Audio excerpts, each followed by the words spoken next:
One of them did this. All I remember is that he just kind of waved his hand in front of his chest, and the next thing I know, this blue beam hit me and just literally opened me up like a fish, and burnt my fingers right off of me. And it was some form of electrical force, because the kind of like being hit by a lightning bolt burned all my toenails off of me, completely crispy crittered my left foot, burnt the shoe right off of me.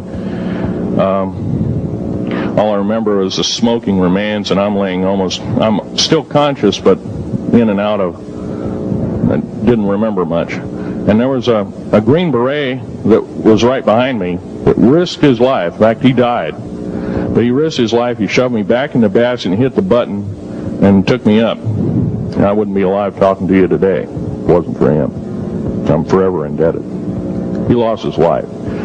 66 Secret Service agents, Green Berets, Black Berets, crack troops lost their lives because the government, our United States government, lied, did not tell us anything about the alien threat. There's a war underneath there, and I'm talking dead serious. It's been going on since that time. Since late August of 1979, our military, the Russian military, basically the militaries of the world, have been in constant conflict with the outer space alien. The small gray, the large gray, the reptilians, the whole thing. There are 11 distinct races of aliens. 2 are benevolent. 1 had to leave here in a hurry because their world is under attack, both on the surface as well as underground. There, the Pleiadians.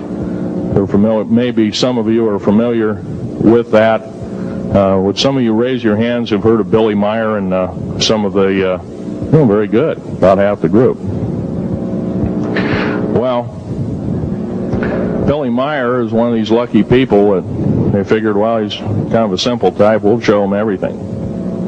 Well, these are the benevolent aliens, and they've been here helping us. In fact, I have a picture, let me reach for it here.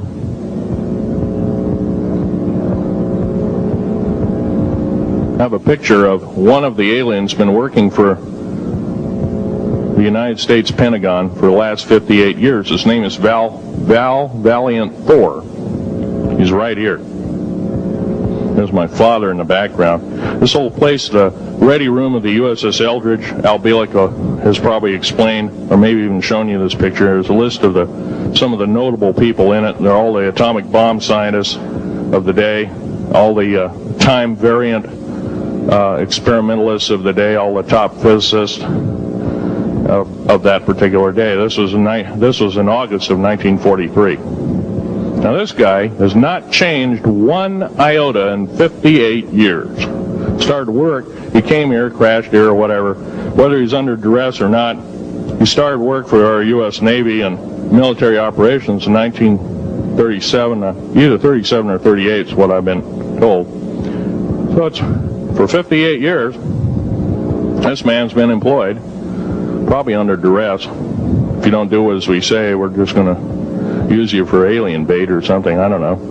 But anyway, he basically hasn't changed. He lives for 490 years, is what he says his lifespan is. Now, he's supposedly a semi-benevolent, he's a human-looking type person. He has 6 fingers and 6 toes, and he's got one oversized heart, 1 lung, giant lung. His blood vessels are bigger. He's got copper oxide for blood, similar to an octopus. His brain capacity, 300 centimeters greater than ours. He has a thinking capacity, IQ, if you were to measure it, be totally off the scale, be about a 1200 IQ. He speaks 100 languages fluently, alien as well as others. He's a remarkable person. I had a chance to meet him one time. Now, by the way, he doesn't shake hands. He was kind of in a spacesuit, because all aliens, regardless benevolent or otherwise, they're carrying germs and diseases and bacterium in and on them that are deadly to us. If I were making policy, I'd quarantine them all, because How do we not know that some of our diseases like AIDS, Ebola, hantavirus, and a few of these other weird designer diseases, as I call them, are not made from the cadavers of some of these aliens as a biological weapon to use against the people of the United States? Well, I'm tired. I'm a tired American speaking out.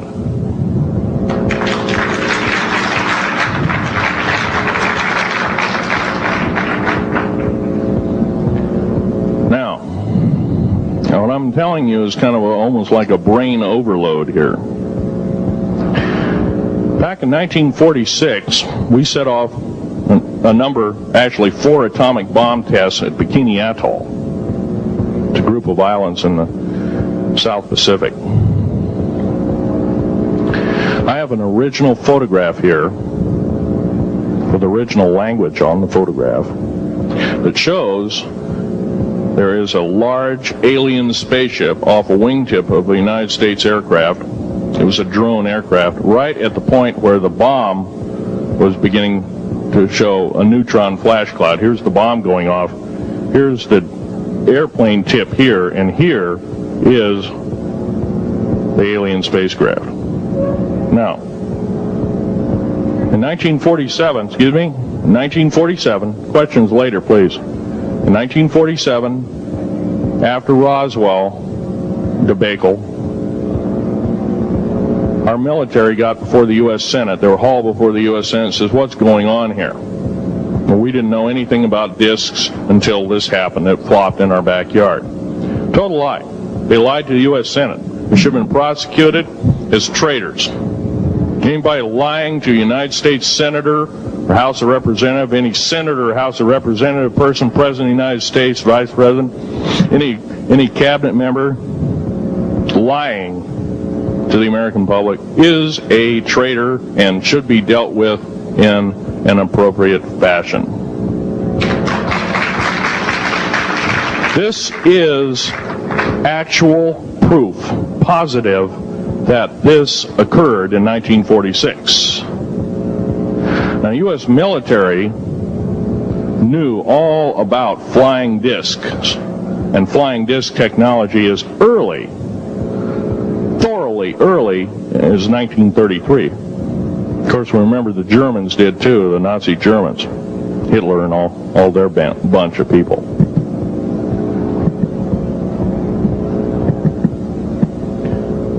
Now, it gets to the big question, if all this has been hidden from us, everybody says, well, where's the proof? I've got some of the proof laying on the table, but a lot of you probably are totally skeptical. They say, well, I could be anything.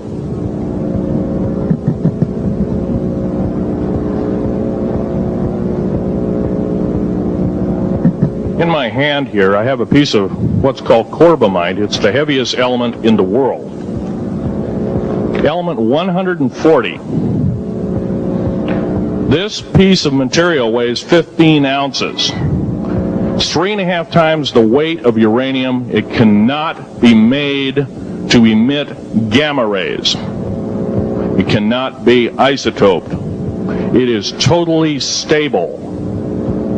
It is used in all stealth aircraft and all Phoenix-class submarines. When combined with other alien elements, it is impregnable. It cannot be melted with charged particle beam weapon.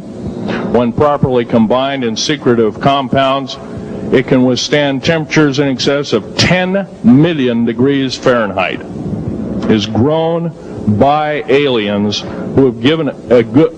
The other side of the alien question is, some of these aliens have broken off from their mainstream and said, we're not getting a fair shake, and so this is what happens.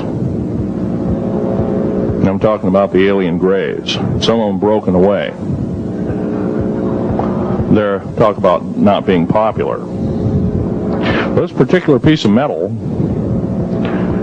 is an amazing piece of technology. It's capable of being grown in 15 different crystal systems. Now, I'm a geologist, and I, prior to 15 or 20 years ago, knew of only 6 crystal systems. There's actually 15 if you count all the alien metals. Now, this is only element 140. If you look at the local periodic table in your local library, it says 104. Somewhere down the line, we've been lied to, we've been cheated. What we have to do is we have to literally ask for the truth. If we cannot ask for the truth, we must demand the truth. We must take it before courts of law in common law systems, and we must demand it. If we cannot do this, our founding fathers told us the only thing left is to overthrow, to get the parasites out. I don't advocate overthrow, but it does look like this may be the only alternative.